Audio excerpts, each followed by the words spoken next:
ವಿದೇಶಕ್ಕೆ ಹಾರಿದ ಮೇಘ್ನಾರಾಜ್. ನಮ್ಮವರೇ ನಮಗೆ ಮೋಸ ಮಾಡಿಬಿಟ್ರು, ಏನು ಮಾಡೋದು, ನಾನು ತುಂಬ ನಂಬಿಕೆಯನ್ನು ಅವ್ರ ಮೇಲೆ ಇಟ್ಟಿದ್ದೆ ಅನ್ನೋ ಮಾತನ್ನು ಇಲ್ಲಿ ಮೇಘ್ನಾರಾಜ್ರವರು ಹೇಳಿದ್ದಾರೆ. ಹೌದು ಸ್ನೇಹಿತರೆ, ನಾನು ನಂಬಿದವರೇ ನನಗೆ ತುಂಬ ಅಂದರೆ ತುಂಬಾ ಮೋಸ ಮಾಡಿಬಿಟ್ರು. ನಾನು ಎಷ್ಟೊಂದು ಅವ್ರನ್ನ ನಂಬಿದ್ದೆ ಅಂದರೆ ನಾನು ಅವರನ್ನು ಬಿಟ್ಟು ಯಾರನ್ನೂ ನಂಬಿರ್ಕಿಲ್ಲ.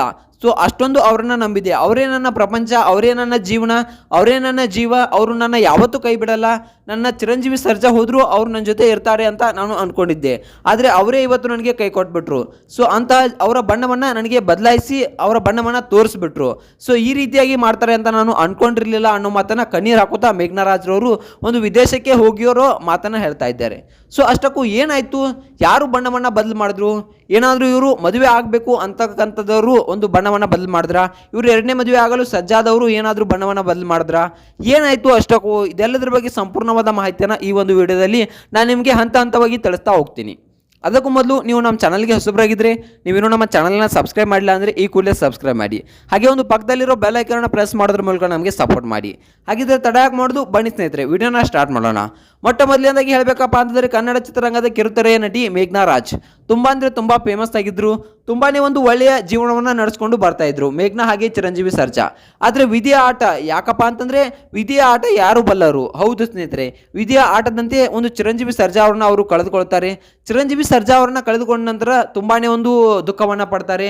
ಹಾಗೆ ಯಾವ ರೀತಿಯಾಗಿ ಬದುಕ್ತಾರಪ್ಪ ಅಂತಂದರೆ ಅವರು ಒಂದು ನಿರ್ಧಾರ ಯಾವ ರೀತಿಯಾಗಿ ತಗೋತಾರಪ್ಪ ಅಂತಂದರೆ ಒಂದು ಎಲ್ಲರ ಮನಸ್ಸಿನಲ್ಲಿ ಯಾವ ರೀತಿಯಾಗಿರುತ್ತೆ ಅಪ್ಪ ಅಂತಂದರೆ ಇವರೇನು ಕೊಲ್ಯಾಪ್ಸ್ ಆಗಿಬಿಡ್ತಾರೆ, ಇವರ ಜೀವನ ಇಲ್ಲ, ಇಷ್ಟಕ್ಕೆ ನಿಂತ್ಕೊಂಡು ಬಿಡುತ್ತೆ ಇವ್ರ ಜೀವನ, ಇವರಿಗೆ ಯಾರೂ ಗತಿ ಇಲ್ಲ ಅನ್ನೋ ರೀತಿ ಕೆಲವೊಂದಿಷ್ಟು ಜನ ಮಾತನಾಡ್ತಾರೆ.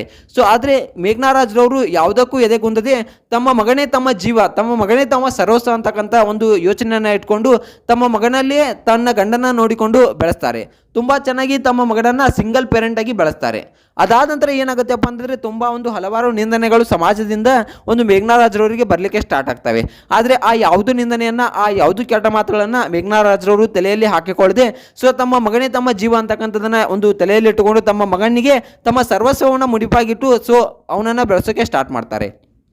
ಅದಾದ ನಂತರ ಏನಾಗುತ್ತೆಪ್ಪ ಅಂತಂದರೆ ನನಗೆ ಎಲ್ಲರೂ ಮೋಸ ಮಾಡಿಬಿಟ್ರು, ನಾನು ತುಂಬ ನಂಬಿದೆ ಅಂತಕ್ಕಂಥದ್ದನ್ನು ಯಾರ ಬಗ್ಗೆ ಹೇಳಿದ್ದಾರಪ್ಪ ಅಂತಂದರೆ ಇಲ್ಲಿ ಅವರ ಸಂಬಂಧಿಕರ ಬಗ್ಗೆ ಅವರು ಆ ಮಾತುಗಳನ್ನು ಹೇಳಿದ್ದಾರೆ. ಯಾಕಪ್ಪ ಅಂತಂದರೆ ನಾನು ಅವರನ್ನು ತುಂಬ ಚೆನ್ನಾಗಿ ನಂಬಿದೆ. ಯಾಕಂದರೆ ನನಗೆ ಯಾವ ರೀತಿಯಾಗಿದ್ರಪ್ಪ ಅಂತಂದರೆ ನನಗೆ ತುಂಬ ಒಂದು ಒಳ್ಳೆಯ ಸ್ಥಾನವನ್ನು ಕೊಟ್ಟಿದ್ದಾರೆ ಅಂತ ನಾನು ಭಾವಿಸಿದ್ದೆ.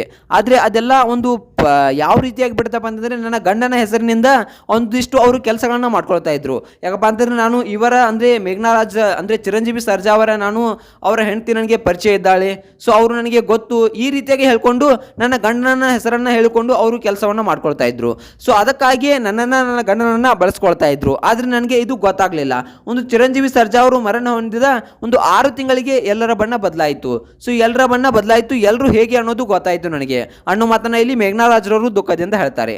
ಅದಾದ ನಂತರ ಏನಾಯ್ತಪ್ಪ ಅಂತಂದರೆ ಮೇಘ್ನಾರಾಜ್ರವರು ವಿದೇಶಕ್ಕೆ ಯಾಕೆ ಹೋದ್ರು, ಏನಾದರೂ ಗಂಡನ ನೋಡೋಕ್ಕೆ ಹೋದ್ರಾ ಏನು ಅಂತಕ್ಕಂಥದ್ದು ನೋಡ್ಬೇಕಪ್ಪ ಅಂತಂದರೆ ಮೇಘ್ನಾರಾಜ್ರವರು ಮನಸ್ಸು ಬಿಚ್ಚಿ ನಾನು 2ನೇ ಮದುವೆಯನ್ನು ಕೂಡ ಆಗ್ತೀನಿ, ನನಗೆ 2ನೇ ಮದುವೆ ಆಗಬೇಕು ಅನಿಸಿದ್ರೆ ನಾನು ಖಂಡಿತವಾಗ್ಲೂ 2ನೇ ಮದುವೆಯನ್ನು ಆಗ್ತೀನಿ, ಅದರಲ್ಲಿ ಯಾವುದೇ ತಪ್ಪಿಲ್ಲ ಅನ್ನೋ ಮಾತನ್ನು ಮೇಘ್ನಾರಾಜ್ರವರು ಸ್ವತಃ ತಾವೇ ಹೇಳಿದ್ದಾರೆ. ಸೊ 2ನೇ ಮದುವೆ ಆಗೋದು ಕೂಡ ಖಂಡಿತ ಅನ್ನೋದು ನಮಗೆಲ್ಲ ಗೊತ್ತೇ ಇದೆ. ಇನ್ನು 2ನೇ ಮದುವೆ ಆಗಬೇಕು ಅಂತ ಮೇಘ್ನಾರಾಜ್ರವರು ಡಿಸೈಡ್ ಮಾಡಿರೋದ್ರಿಂದ ವಿದೇಶಕ್ಕೆ ಏನಾದರೂ ಹೋದ್ರಾ, ವಿದೇಶದಲ್ಲಿ ಯಾರನ್ನಾದರೂ ಮದುವೆ ಆಗ್ತಾರಾ, ಇದ್ರ ಬಗ್ಗೆ ನೋಡ್ಬೇಕಪ್ಪ ಅಂತಂದರೆ ಖಂಡಿತವಾಗ್ಲೂ ಅವರು ವಿದೇಶಕ್ಕೆ ಹೋಗಿರೋದು ಗಂಡನ ನೋಡ್ಲಿಕ್ಕಾಗಲಿ ಯಾವುದಕ್ಕೂ ಅಲ್ಲ.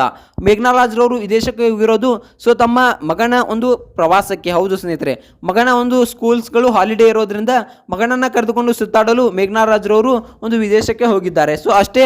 ಆದರೆ ಮದುವೆ ಆಗೋದು ಕೂಡ ಖಂಡಿತವಾಗ್ಲೂ ಮದುವೆನ ಆಗ್ತೀನಿ ಅನ್ನೋ ಮಾತನ್ನು ಕೂಡ ಹೇಳಿದ್ದಾರೆ. ಅವರ ತಂದೆ ತಾಯಿಯವರು ಗಂಡನ ಕೂಡ ನೋಡ್ತಿದ್ದಾರೆ ಅನ್ನೋ ಮಾತು ಕೂಡ ಹೇಳಿದ್ದಾರೆ. ಸೊ ಆದಷ್ಟು ಬೇಗ ಮದುವೆ ಆಗಲಿ, ತಮ್ಮ ಜೀವನವನ್ನು ಸುಖಮಯವಾಗಿರಲಿ ಅನ್ನೋದು ಕೆಲವೊಂದಿಷ್ಟು ಅಭಿಮಾನಿಗಳ ಆಶಯವಾದರೆ, ಇನ್ನೊಂದಿಷ್ಟು ಅಭಿಮಾನಿಗಳು ಇಲ್ಲ ಅವರು 2ನೇ ಮದುವೆ ಆಗೋದು ತಪ್ಪು, ಅವರು 2ನೇ ಮದುವೆ ಆಗಬಾರ್ದು ಅಂತಕ್ಕಂಥದ್ದನ್ನ ಹೇಳ್ತಿದ್ದಾರೆ. ಸೊ ಇದ್ರ ಬಗ್ಗೆ ನಿಮ್ಗೆ ಏನಿಸುತ್ತೆ, ಮೇಘ್ನಾರಾಜ್ರವರು ತೆಗೆದುಕೊಂಡಿರೋ ನಿರ್ಧಾರ ಸರಿನಾ ಅಥವಾ ಅವರು 2ನೇ ಮದುವೆ ಆಗದಿದ್ರೇ ಚೆನ್ನಾಗಿರುತ್ತೆ? ಇದ್ರ ಬಗ್ಗೆ ನಿಮ್ಗೆ ಏನಿಸುತ್ತೆ ಅನ್ನೋದನ್ನ ಕಮೆಂಟ್ ಮಾಡಿ.